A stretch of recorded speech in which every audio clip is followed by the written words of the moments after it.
In the city of Sable, where the sky often shrouded in an ashen haze, the towering skyscrapers were adorned with Art Deco filigree and the streets buzzed with diesel-powered automatons. This was a city thrumming with the lifeblood of steam and oil, where dirigibles dotted the skyline like metallic clouds. Amidst this cloud of innovation and steam stood the Guild of Aviators, a fleet known as the Steel Wings. They were the protectors of the city. Their aircraft, crafted from riveted steel and powered by roaring diesel engines, were a testament to Sable's ingenuity. Eli Stratus, the youngest ace of the Steel Wings, had been tasked with a critical mission.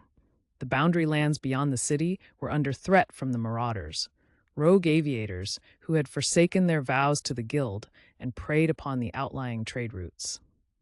Eli, with his aircraft Tempest, was to patrol these skies and safeguard the city's airbound cargoes.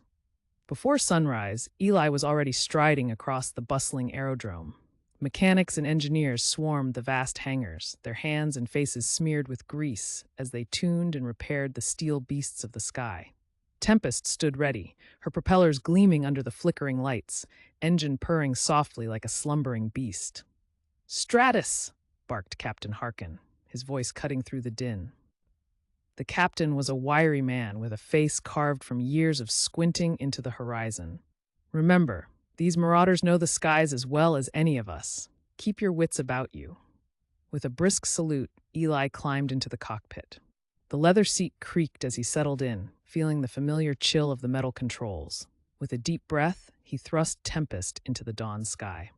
The city looked different from above. The sun's early light cast long shadows from the towering edifices, and the smoke from the factories wove a tapestry of grim hues.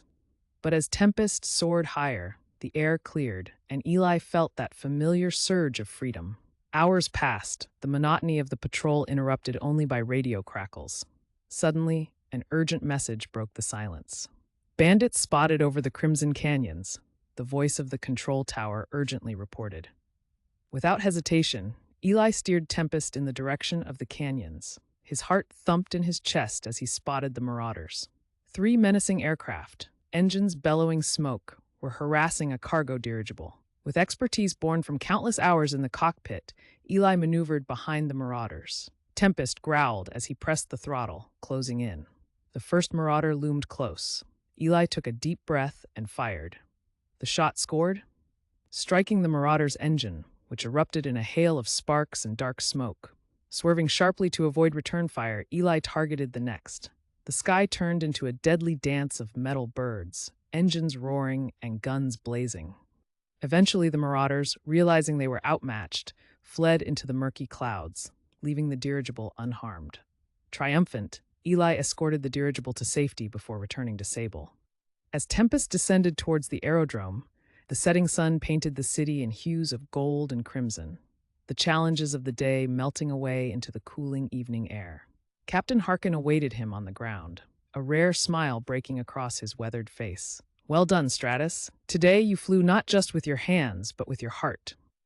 Eli's chest swelled with pride. As he left the bustling aerodrome, the mechanics' torches sparkled like stars against the twilight. Sable City stood resilient, a beacon of civilization in a fractious world, guarded by the brave hearts and steel wings of its aviators.